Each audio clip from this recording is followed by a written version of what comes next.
Ano ang mga pinakamabisang paraan para gumanda? Mayroon tayong mabisang paraan para malunasan natin ang iba't ibang sakit natin sa balat.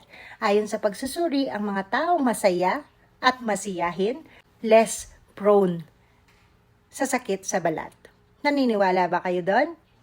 Ang pagiging masaya ay dagdag sa pangkaraniwang payo namin para gumanda ang balat, tulad ng pag-iwas sa araw, paggamit ng sunscreen, pagkain ng prutas at gulay, at pag-inom ng 8 hanggang 10 basong tubig araw-araw. Be happy! Maraming sakit ang malulunasan natin sa pagiging masaya at sa pagbawas ng ating mga stress. Unang-una ay ang eczema. Ang eczema ay isang pamamaga sa balat na lumalala kapag kinakamot ito. Kapag inis tayo or stress tayo na hindi natin ito na ilalabas, pwede itong lumabas bilang eczema.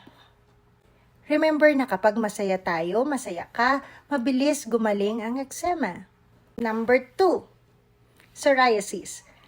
Itong mga pantal ng psoriasis ay mas lumalabas kapag stress tayo or kapag nagagalit tayo. Napatunayan sa isang pagsusuri na ang galit ay nagtitrigger ng flare-up dahil humihina ang ating immune system. Number 3, kulubot sa muka.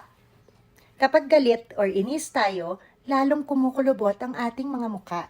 Lalalim ang kulubot sa ating mga noo, pagitan ng kilay at tabi ng bibig. So, maiinis ka pa ba? Number 4, maitim na balat. Ang dahilan ng pagingitim ng balat ay ang pagkukuskos at pagkakamot. Emotional tayo, hindi natin namamalayan na kinakamot na natin ang ating mga balat. Dahil dito, magsusugat ito at mangingitim at magkakaroon ng bacterial infection, mas dadami pa ang ointment na ipapahid natin dito. Tigyawat or pimples. Tigyawat ay lumalala kapag stress tayo or puyat. Kapag masaya naman tayo, mas nagle-lessen daw ang mga tigyawat. Balakubak o dandruff. Ang balakubak ay mas kumakapal pag nangangati tayo kapag stress tayo.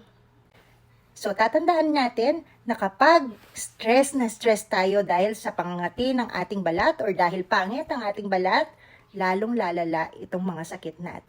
Kahit ano pa ang ipahid mo sa iyong balat, kapag mainit lagi ang iyong ulo, ay hindi gagaling yan. Kaya, be happy para tuluyang gumanda ang iyong mga balat.